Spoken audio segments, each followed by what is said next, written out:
എല്ലാവർക്കും GK സ്വാഗതം. ഞാൻ ആഷ്ന ഷാജി.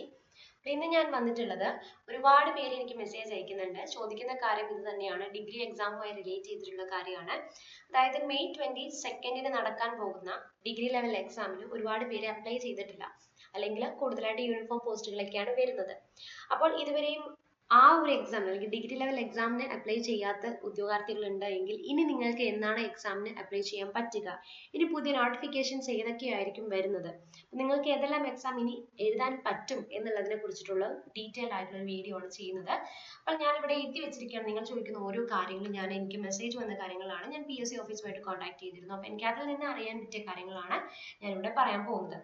അപ്പോൾ first of all degree level May 22 നടക്കാൻ പോകുന്ന എക്സാമിനേഷന് സ്റ്റാറ്റിസ്റ്റിക്കൽ അസിസ്റ്റന്റിന്റെ ഡീറ്റെയിൽസ് തന്നിട്ടില്ല. അപ്പോൾ അതിന്റെ അർത്ഥമാക്കുന്നത് എന്താ വെച്ച് കഴിഞ്ഞാൽ, ഈ സ്റ്റാറ്റിസ്റ്റിക്കൽ അസിസ്റ്റന്റ് എന്ന് പറയുന്നത് നമുക്കൊരു സ്റ്റാറ്റിസ്റ്റിക്സ് സബ്ജക്റ്റ് ആയിട്ട് പഠിച്ച അല്ലെങ്കിൽ ആ ഒരു യോഗ്യത ഉള്ള ഡിഗ്രി പഠിച്ച ഉദ്യോഗാർത്ഥികൾക്കാണ് ആ ഒരു എക്സാം എഴുതാൻ പറ്റുന്നത്. അപ്പോൾ ഇത് ജനറൽ ആയിട്ടുള്ള ഒരു എക്സാം അല്ല. അതുകൊണ്ട് തന്നെയാണ് ഈ പ്രിലിംസ് എക്സാമിന് അത് വരാഞ്ഞത്. അപ്പോൾ ചിലപ്പോൾ നമുക്ക് അതിന്റെ എക്സാം എന്ന് പറയുന്നത് സെപ്പറേറ്റ് ആയിട്ട് നടത്താനുള്ള ഒരു ചാൻസ് ആണ് ഉള്ളത്. ഓക്കെ, ഇനി സെക്കൻഡ് നമുക്ക് പറയാൻ പോകുന്നത് secretariat assistant, BDO, panchayat secretary, ബെക്കോ അസിസ്റ്റന്റ് തുടങ്ങിയ എക്സാമിനേഷനൊക്കെ എപ്പോഴായിരിക്കും വരിക. അപ്പോൾ ഫസ്റ്റ് ഓഫ് ഓൾ നമുക്ക് ബെക്കോയിൽ നിന്ന് തന്നെ സ്റ്റാർട്ട് ചെയ്യാം. ബെക്കോയിൽ ഇപ്പം പുതിയൊരു ഇതനുസരിച്ച് അതിനകത്ത് ഓൾറെഡി PSCയിലെ സ്റ്റാഫിൽ നിന്ന് തന്നെയാണ് അവര് ഇൻവൈറ്റ് ചെയ്യുന്നത്, അല്ലെങ്കിൽ സ്റ്റാഫിൽ നിന്ന് തന്നെ പ്രൊമോഷൻ വഴിയാണ് അവർക്ക് ആ ഒരു പോസ്റ്റ് കിട്ടുന്നത്. ലൈക്ക് ഇപ്പോൾ നമുക്ക് LDC നമ്മുടെ lower division clerk, then UDC, അതിൽ നിന്നൊക്കെ പ്രൊമോഷൻ വഴിയാണ് ഈ ബെക്കോയിലേക്ക് പോകുന്നത്.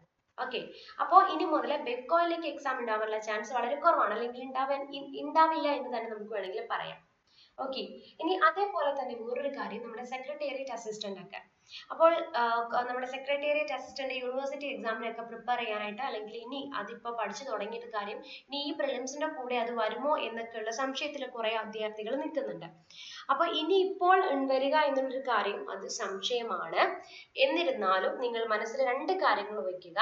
അതായത് നമുക്കിപ്പോൾ ഈ വർഷം തന്നെ സെക്രട്ടേറിയറ്റ് അസിസ്റ്റന്റ്, യൂണിവേഴ്സിറ്റി അസിസ്റ്റന്റിന്റെ കാര്യം നമുക്ക് ചാൻസ് കുറവാണെന്നാണ് അറിയാൻ സാധിച്ചത്. അപ്പൊ അതുപോലെയുള്ള നമ്മുടെ പഞ്ചായത്ത് സെക്രട്ടറി അതുപോലെയുള്ള എക്സാമിനൊക്കെ നോട്ടിഫിക്കേഷൻ ഇനി വരികയാണെങ്കിൽ ഈ വർഷം തന്നെ വരും. ഈ വർഷം തന്നെ വരാനുള്ള ചാൻസ് വളരെ കൂടുതലാണ്.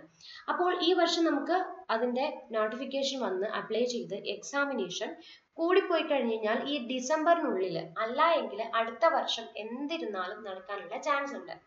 അപ്പോൾ ഏജ് ഓവർ ആകുന്നവർക്കൊരു വിഷമം പോലെ തോന്നും. അതായത് നമുക്കിപ്പോൾ ഡിസംബർ 1-ാം തീയതി അല്ലെങ്കിൽ ഡിസംബറിലാണ് ഇതിന്റെ നോട്ടിഫിക്കേഷൻ വരുന്നത് എങ്കിലും ജനുവരിയിൽ നിങ്ങൾക്ക് എത്ര വയസ്സാകുന്നുണ്ട് അത് മാത്രമാണ്. ജനുവരി 1-ാം തീയതി നിങ്ങൾക്ക് എത്ര വയസ്സ്, ഈ വർഷം തന്നെ ജനുവരിയിൽ എത്ര വയസ്സാകുന്നുണ്ടോ അത് വെച്ച് നിങ്ങൾക്ക് അത് അപ്ലൈ ചെയ്യാനായിട്ട് സാധ്യമാകുന്നതാണ്. ഓക്കെ, അതുകൊണ്ട് ഇനി നിങ്ങൾ ചെയ്യേണ്ടത് എന്താ വെച്ച് കഴിഞ്ഞാൽ, ഇപ്പൊ നമുക്ക് ഡിഗ്രി ലെവലിന്റെ സിലബസ് ഒക്കെ ഓൾറെഡി തന്നിട്ടുണ്ട് അല്ലെ. അപ്പൊ അതിന്റെ എക്സാം ഇപ്പൊ നടക്കാൻ പോകുന്നു, പ്രിലിംസ് നടക്കാൻ പോകുന്നു. അപ്പൊ ഡിഗ്രി ലെവൽ ഇനി വരുന്നത് ഇതിനൊക്കെ കൂടിയിട്ട് വേണമെങ്കിൽ നമുക്ക് ഒരൊറ്റ അടുത്ത പ്രിലിംസ് നടത്താനുള്ള ചാൻസ് ഉണ്ടാകും. മനസ്സിലാവുന്നുണ്ട്? അപ്പൊ അതായത് ഡിഗ്രി ലെവലിന് വേണ്ടിയിട്ടുള്ള ഈ ഒരു എക്സാമിന് പ്രിലിംസ് നടന്നില്ലെങ്കിൽ അടുത്ത പ്രിലിംസ് നമുക്ക് അടുത്ത വർഷം നടക്കാൻ ചാൻസ് ഉണ്ടാകും. അങ്ങനെ വരുമ്പോൾ സിലബസ് എല്ലാം നിങ്ങളുടെ കയ്യിൽ ഓൾറെഡി കിട്ടിക്കഴിഞ്ഞു അല്ലെ. അതനുസരിച്ച് നമുക്ക് എന്ത് ചെയ്യാം, നമ്മുടെ പഠനം മുന്നോട്ട് കൊണ്ടുപോകുക. അപ്പൊ ഇത് മനസ്സിലാക്കി നിങ്ങൾ ഇനി ഇപ്പൊ ടൈം ഉണ്ടാകും, ടൈം ധാരാളം ലഭിക്കും. അപ്പൊ നിങ്ങൾ മെയിൻസ് പ്രിലിംസ് എന്ന സെപ്പറേഷൻ ഇല്ലാതെ തന്നെ ഡീറ്റെയിൽ ആയിട്ട് നല്ല രീതിയിൽ പഠിച്ച് മുന്നോട്ട് പോവുക. ആരും വിഷമിക്കേണ്ട കാര്യമില്ല. ഇനി ഡിഗ്രി എക്സാം, അതായത് ഇനിയിപ്പോ വരെ നമുക്കറിയാം, ഇപ്പൊ ഇതിപ്പോ എന്തായാലും മാർച്ച് ആയി അല്ലെ. ഇപ്പൊ ഏപ്രിൽ മെയ്യിലൊക്കെ എന്ന് പറഞ്ഞു കഴിഞ്ഞാൽ നമ്മുടെ ഡിഗ്രി ലെവൽ പാസ്സാവുന്ന സ്റ്റുഡൻസിന്റെ ടൈമാണ്. അപ്പൊ അവർക്ക് കൂടി അപ്ലൈ ചെയ്യാൻ, അവരുടെ റിസൾട്ട് ഒക്കെ വന്ന് അവർക്ക് കൂടി ഇതിനകത്ത് എക്സാമിന് അപ്ലൈ ചെയ്യാൻ പറ്റുന്ന ഒരു ടൈം ആയിരിക്കും. അത് ചിലപ്പോൾ അതുകൊണ്ടാകാം PSC ഇങ്ങനെ ഒരു കാര്യം എടുത്തത് എന്ന് വേണമെങ്കിൽ നമുക്ക് പറയാനായിട്ട് സാധ്യമാകും. അതുകൊണ്ട് ആരും നിരാശരാവേണ്ട കാര്യമില്ല, എല്ലാവരും ഹാപ്പി ആയിട്ട് പഠിക്കാനിരിക്കുക. ദെൻ ഈ നമ്മുടെ ഈ ഒരു എക്സാം കഴിയുമ്പോൾ തന്നെ, നമ്മുടെ 10th പ്രിലിംസ് എക്സാം കഴിയുമ്പോൾ തന്നെ നമുക്ക് അടുത്തത് തന്നെ +2 and 10th ലെവൽ മെയിൻസിന് വേണ്ടിയിട്ടും +2 പ്രിലിംസിന് വേണ്ടിയിട്ടും ഡിഗ്രി പ്രിലിംസിന് വേണ്ടിയിട്ടുള്ള ക്ലാസ്സുകൾ ഈ ഒരു ചാനൽ വഴി നിങ്ങൾക്ക് ലഭിക്കുന്നതാണ്. അപ്പോൾ ആദ്യമായിട്ട് ചാനൽ കാണുന്നവരാണെങ്കിൽ ദയവായി ചാനൽ സബ്സ്ക്രൈബ് ചെയ്യാൻ മറക്കണ്ട. ഒപ്പം തന്നെ ക്ലാസ്സുകൾ ഇഷ്ടമാവുന്നുണ്ടെങ്കിൽ, വീഡിയോസ് ഇഷ്ടമാവുന്നുണ്ടെങ്കിൽ ലൈക്ക് ചെയ്യുക.